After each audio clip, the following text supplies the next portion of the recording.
নমস্কার বন্ধুরা, রাখি কিচেন উইথ হোমমেড ফুড চ্যানেলে আপনাদের সকলকে স্বাগত। আশা করি আপনারা সকলেই ভালো আছেন, সুস্থ আছেন। আজকে আমি আপনাদের কাছে শেয়ার করতে চলেছি দোকানের স্বাদে দোকানদারের থেকে জেনে আসা রেসিপি ঘুগনি। এইটা আমরা বাড়িতেই প্রায়ই অনেকেই বানিয়ে থাকি, কিন্তু দোকানের মতো স্বাদ আমরা ঘরেতে আনতে পারি না। তাই কী মশলা দিয়ে পারফেক্ট এই দোকানের মতো ঘুগনি ঘরেতেই বানিয়ে নেওয়া যায়, আজকে আমি সেটাই শেয়ার করব। আর তাও আবার অতি অল্প মশলা দিয়ে। অতি অল্প বলার কারণ একটাই, যে সত্যি এখানে বেশি কিচ্ছুই মশলা নেই, মাত্র একটা মশলা দিয়েই কিন্তু এটা বানিয়ে নেওয়া যায়। চলুন তাহলে দেখে নেওয়া যাক। এর জন্য প্রথমেই আমি 200 গ্রাম মটর কড়াইকে ভালো করে পরিষ্কার করে 4-5 ঘন্টার জন্য ভিজিয়ে রেখেছিলাম। এবার এটাকে আমি কুকারে একটা মাত্র সিটি দিয়ে সেদ্ধ করে নেব। এর জন্য কুকারে আমি ঢেলে দিলাম, দিয়ে দিচ্ছি সামান্য হাফ চামচের মতো লবণ, আর দিয়ে দেবো সামান্য একটু হলুদ গুঁড়ো, দিয়ে দিচ্ছি 1 চিমটে মতো খাবার সোডা। এটা থাকলে দেবেন, না থাকলে স্কিপ করে যাবেন। তবে এই সোডা দিলে কিন্তু জিনিসটা তাড়াতাড়ি ভালোভাবে সেদ্ধ হয়ে যায়। দেখতেই পাচ্ছেন আমার জিনিসটা সেদ্ধ হয়ে গেছে, খুব সুন্দরভাবে সেদ্ধ হয়ে গেছে। ঠিক একেবারে গলেও যায়নি, আবার জিনিসটা ঠিকও আছে। এবার আমি ফোড়নের জন্য নিয়ে নিয়েছি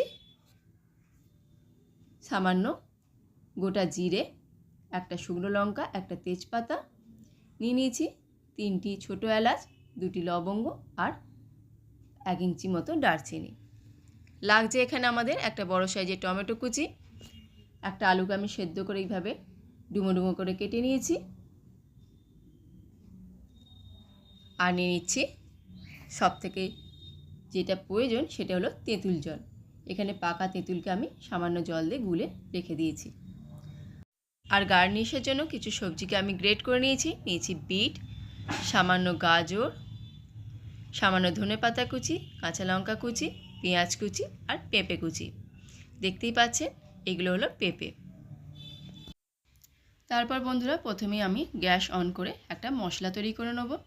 আর এই মশলার জন্যই এই ঘুগনির স্বাদ কিন্তু সম্পূর্ণ বদলে যাবে। নিয়ে নিয়েছি হাফ চামচের মতো গোটা জিরে আর 2টি শুকনো লঙ্কা। শুকনো খোলায় ভালো করে নাড়াচাড়া করে নেব। সামান্য একটু ফ্লেভার এলেই কিন্তু এটা বন্ধ করে দেবো, যাতে পুড়ে না যায়, তাহলে কিন্তু তেঁতো হয়ে যাবে। এবার এটাকে ভালো করে একটা মশলা তৈরি করে নিচ্ছি। এদিকেও গ্যাস অন করাই আছে, দিয়ে দিলাম পরিমাণ মতো সর্ষের তেল, আর দিয়ে দিচ্ছি আমাদের ফোড়নগুলো। হালকা একটু নাড়াচাড়া করে নিতে হবে ফোড়নের সুন্দর গন্ধ আসা পর্যন্ত। একটু ফোড়নের গন্ধ এসে গেলেই আমি এখানে দিয়ে দিচ্ছি হাফ চামচের মতো গ্রেট করে রাখা আদা কুচি,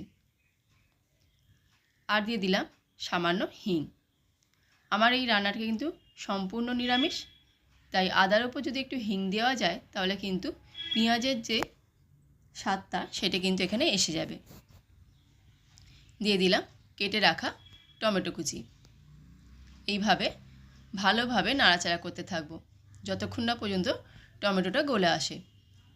সামান্য লবণ দিয়ে দেবো পরিমাণ মতো, দিয়ে দিচ্ছি হলুদ গুঁড়ো, দিয়ে দেবো সামান্য লঙ্কা গুঁড়ো, আর দিয়ে দেবো হাফ চামচের মতো জিরে গুঁড়ো। এবার ভালো করে এটাকে কষতে হবে। মিনিট 2 ভালো করে কষে নেব। সামান্য একটু জল দিয়ে দিচ্ছি যাতে পুড়ে না যায়, নিচু দিকটা ধরে আসছিল। এই অবস্থাতেই কিন্তু ভালো করে জিনিসটা কষে নিতে হবে আমাদের। এবার এর মধ্যে দিয়ে দিচ্ছি সেদ্ধ করে রাখা ডুমো ডুমো করে কেটে রাখা আলু সেদ্ধ। আমার মশলাটা ভালো করে কষানো হয়ে গিয়েছিল, তাই এর মধ্যে অ্যাড করে দিচ্ছি সেদ্ধ করা আলু, দিয়ে ভালো করে আবারও কষে নেব। এবার এর মধ্যে অ্যাড করে দিচ্ছি আমরা সামান্য কাঁচা লঙ্কা কুচি, অবশ্যই কিন্তু ঝাল বুঝে। আমি যেহেতু কাঁচা লঙ্কা দেবো, তাই কিন্তু আমি গুঁড়ো লঙ্কার পরিমাণটা অনেকটাই কম দিয়েছিলাম। এটা কিন্তু আপনাদেরকে একটু বুঝে শুনে দিতে হবে বন্ধুরা। দিয়ে আবারও ভালো করে আমি কষে নেব। এটা যেহেতু সম্পূর্ণ নিরামিষ রান্না, তাই কিন্তু যে কোনো পুজো আচ্ছাতেই কিন্তু এটা আপনারা খেতে পারেন। এবার এর মধ্যে দিয়ে দিলাম সেদ্ধ করে রাখা মটর কড়াইটা, দিয়ে এর সঙ্গে ভালো করে একটু কষে নেব। এই রান্নাটা করতে কিন্তু বন্ধুরা বেশিক্ষণ সময় লাগে না, 5 থেকে 10 মিনিটের মধ্যেই কিন্তু এটা রেডি হয়ে যায়। এখানে আমি দিয়ে দিলাম পরিমাণ মতো জল। এখানে আপনারা আপনাদের পছন্দ মতো জল দেবেন, দিয়ে ভালো করে এটাকে ফুটিয়ে নিতে হবে। বুঝতেই পাচ্ছেন বন্ধুরা, যেহেতু এটা দোকানদারের থেকে জেনে আসা রেসিপি, তাই কিন্তু ওরা কিন্তু বুঝে শুনেই খরচা করে আর সেই রকম লাভ রেখেই আমাদেরকে বিক্রি করে। তাই এইভাবে যদি বানাতে ইচ্ছা করে অবশ্যই কিন্তু বাড়িতে বানাবেন, খেতে কিন্তু সম্পূর্ণ দোকানের মতনই হবে। আশা করি আজকে ভিডিওটা আপনাদের ভালো লেগেছে। যদি ভালো লেগে থাকে অবশ্যই প্রিয়জনদের সঙ্গে শেয়ার করবেন বেশি বেশি করে, আর আমাকে জানাবেন আপনাদের কেমন লেগেছে। ঠিক এই রকম সেদ্ধ হয়ে এলেই ঘনত্বটা রেখে আমরা এটাকে বন্ধ করে দেবো গ্যাসটাকে। এবার দিয়ে দিচ্ছি আগে থেকে ভেজে রাখা ভাজা মশলাটা, দিয়ে দিচ্ছি সামান্য পরিমাণে গরম মশলা গুঁড়ো, আর দিয়ে দেবো সামান্য একটু ধনেপাতা কুচি। এবার ঢাকা দিয়ে রেখে দেবো মিনিট 2।